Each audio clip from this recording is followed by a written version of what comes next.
Noon ay nasa ilalim ako ng kapangyarihan ng Espiritu at hinatid ako ng anghel sa dakong ilang. Nakita ko roon ang isang babaeng nakasakay sa isang pulang halimaw. Ang halimaw ay may 7 ulo at 10 sungay. Nakasulat sa buong katawan nito ang lahat ng paglapastangan sa Diyos. Ang damit ng babae ay kulay ube at pula. Ang kanyang mga alahas ay ginto, mahalagang bato at perlas. Hawak niya ang isang gintong kopa na puno ng kanyang kasumpa-sumpang mga gawa at kahiyahiyang kahalayan.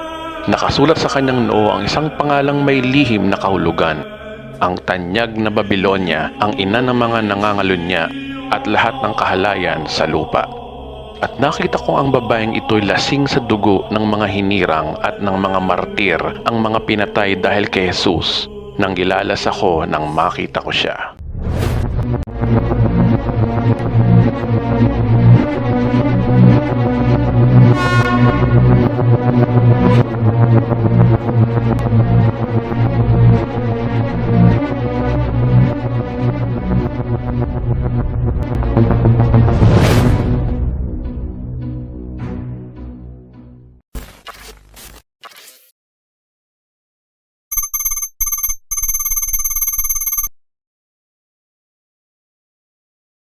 Ngayon, papasok na tayo sa ika-4 na tanong, ano ba ang mga current event ng babaeng Babilonyang ito?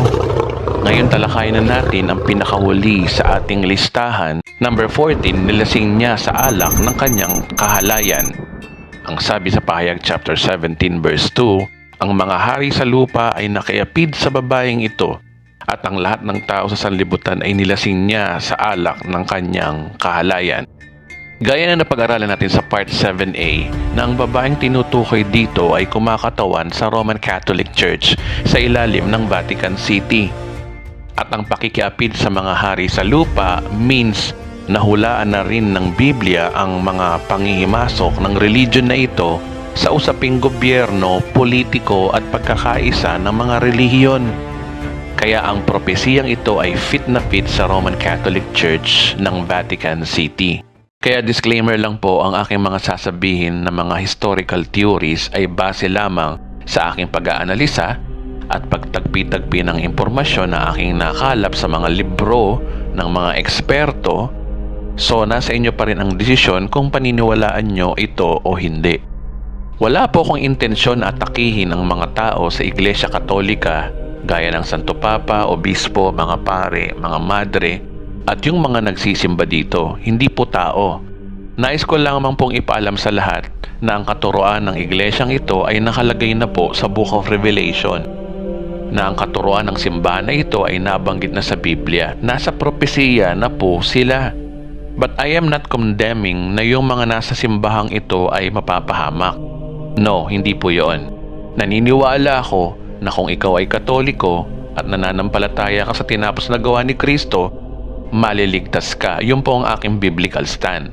Dahil ayon sa Biblia, hindi po relihiyon o samahan ang makakapagligtas sa atin, kundi pananampalataya lamang po sa tinapos na gawa ni Kristo. Si Kristo po ang daan, hindi religion o hindi po samahan. Kaya kaibigan, kung malawak ang iyong unawa at uhaw ka sa katotohanan, ipagpapatuloy mo ang panonood sa bidyong ito. Ang tanong, ano ba ibig sabihin ng propesiyang nilasing niya sa alak ng kanyang kahalayan? At magtataka kayo bakit buong sanlibutan ay nilasing niya ng kanyang alak ng kahalayan? Isa-isay natin ang idiomatic expression ng mga salitang ito. Una, ano ba ibig sabihin ng lahat ng tao sa sanlibutan? Kapag sinabing lahat ng tao sa sanlibutan means na impluwensya niya ng kanyang kahalayan ang lahat ng tao dito sa lupa, kahit ano pa man ang relihiyon mo. Kaya meaning na salitang lahat ng tao means lahat ng relihiyon, ayon sa konteksto ng verse na ito.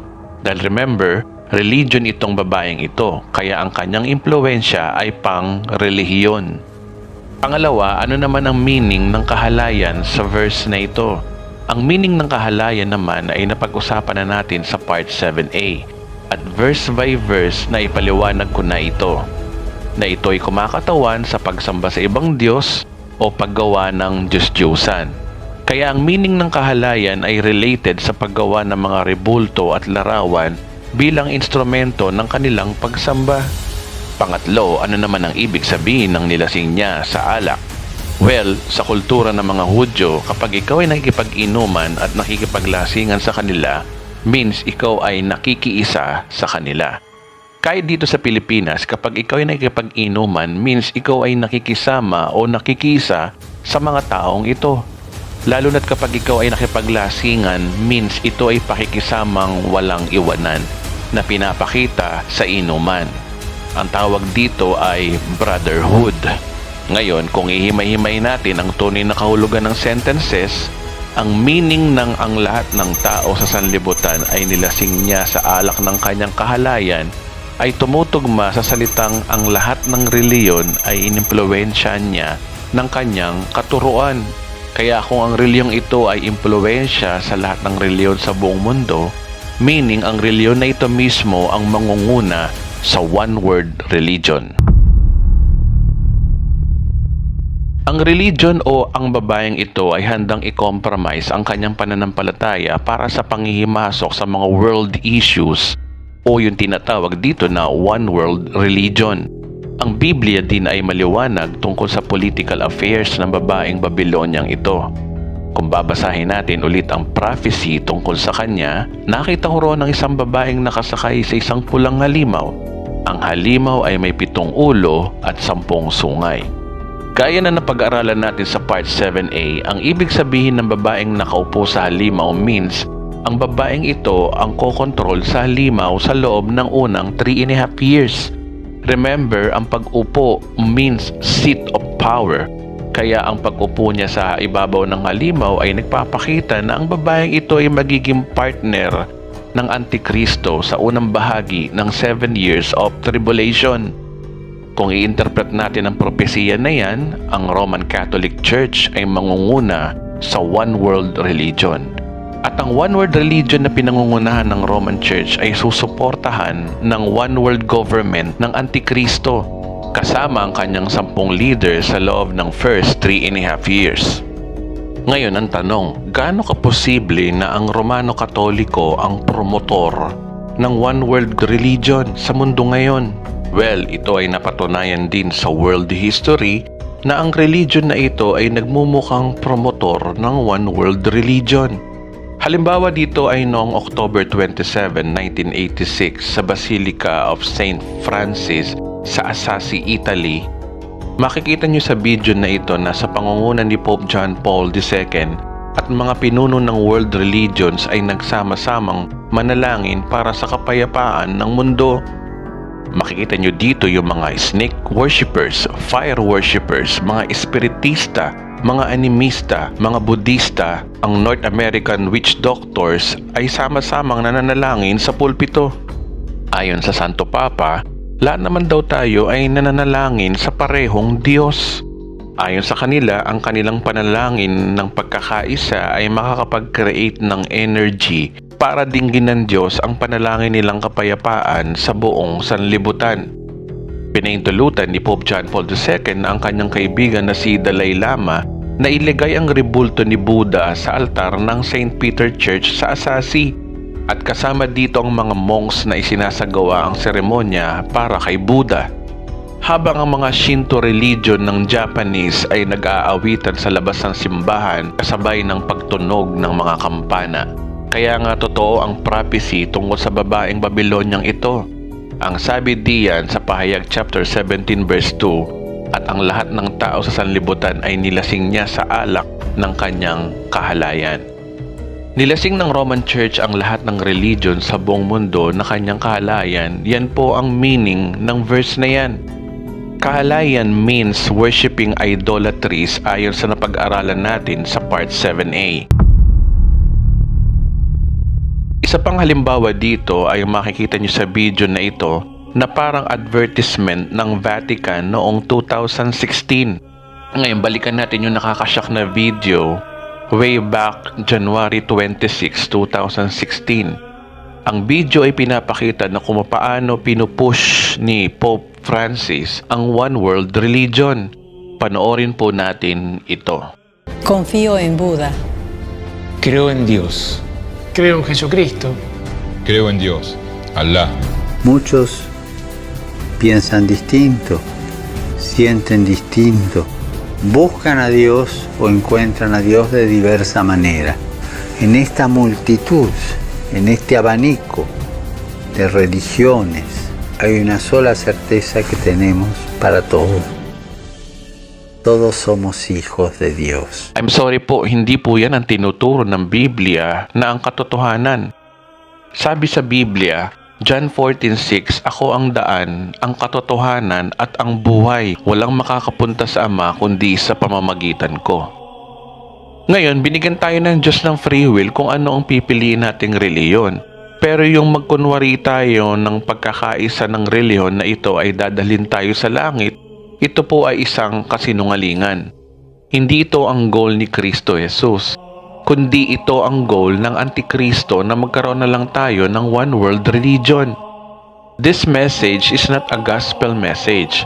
Ang utos ni Kristo sa mga alagad ay to preach the gospel of grace, hindi fraternity o brotherhood ng iba't ibang religion. Isa pang halimbawa ng history na nangyari ay nung nakaraang taon lamang, September 2021, patungkol sa planong pag-isahin na lang ang religion dito sa ating mundo. Last year, nagkaroon ng pagpupulong ang iba't ibang spiritual leaders mula sa iba't ibang parte ng ating mundo. Ibig sabihin, nagsama-sama ang mga leaders na ito para pagplanuhan ng mga bagay tungkol sa relihiyon. Ang tema ng pagpupulong na ito ay pinamagatang Congress of the Leaders World and Traditional Religions. Ito ay 2 araw na pagpupulong ng mga pinuno na naganap sa bansang Kazakhstan. Umattend dito ang pinakapinuno ng malalaking relihiyon sa mundo tulad ng Islam, Christianity, Buddhism, Hinduism at marami pang relihiyon. Dumalo sa pulong na ito ang pinakapunong Katoliko na si Pope Francis.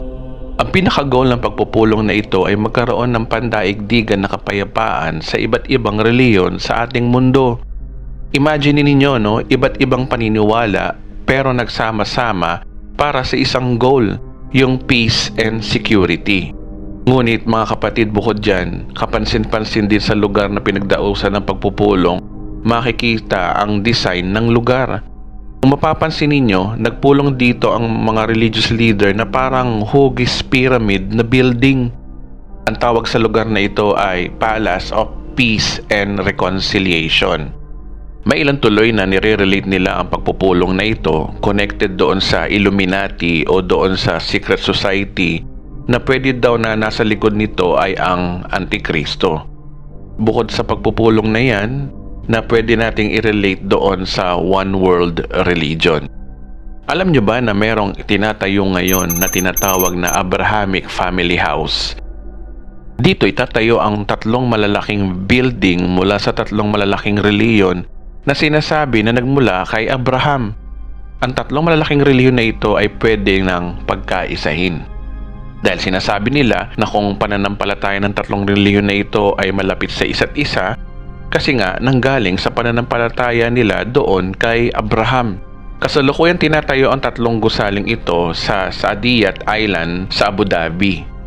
Kung titingnan mo sa Wikipedia, nagpapatunay na totoo ngang nasa proseso na ang pagtatayo nito at ang 3 gusali na ito ay tinatawag na St. Francis of Assisi Church, Imam Al-Tayyib Mosque, and Moses Ben Maimon Synagogue.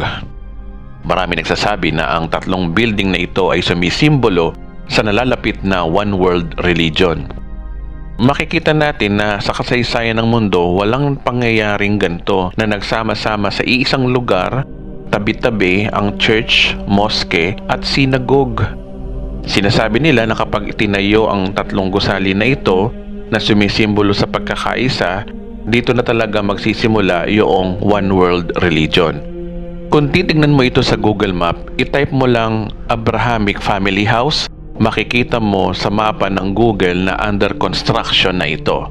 Kung ikiklik mo ang 3 building na ito, ang St. Francis Church, ang Imam Al-Tayyib Mosque, and Moses Ben Maimon Synagogue, ay clickable na sa Google Map. Kaya hindi po ito conspiracy kundi ito ay isang katotohanan na. base sa balita na yang lumalabas na talagang magkakaroon ng one world religion. Nakita natin na unti-unti nang nangyayari sa ating panahon, bagamat wala pa talaga at hindi pa lumalabas yung one world religion. Hindi po malabo mga kapatid na magkaroon talaga ng iisang reliyon ng ating mundo. Sinasabi ng iba na malabo mangyari yon kasi nga iba't iba ang pananaw natin, iba't iba ang paniniwala natin. Siyempre, yung iba't ibang reliyon ay hindi magpapatalo yan. Talagang hindi pwedeng mangyari na iisa na lang ang reliyon.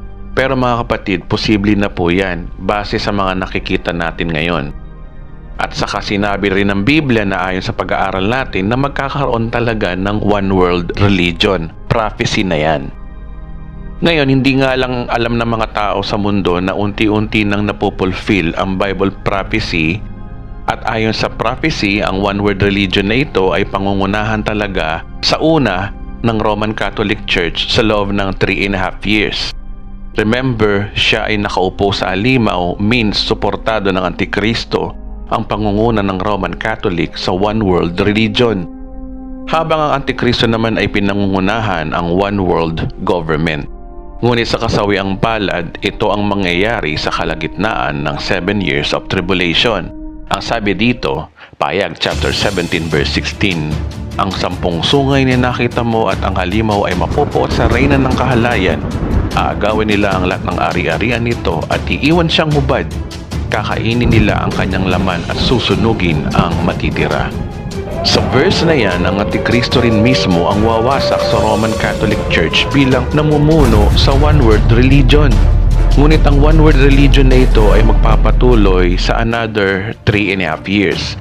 Ito ay sa pangunguna ng ikalawang halimaw ayon sa napag-aralan natin sa part 5. Ang one world religion na ikalawang halimaw na ito ay hindi na connected sa Kristyanismo, hindi na connected sa Muslim at sa Judaismo, kundi ito'y connected na sa totoong religion ng Antikristo.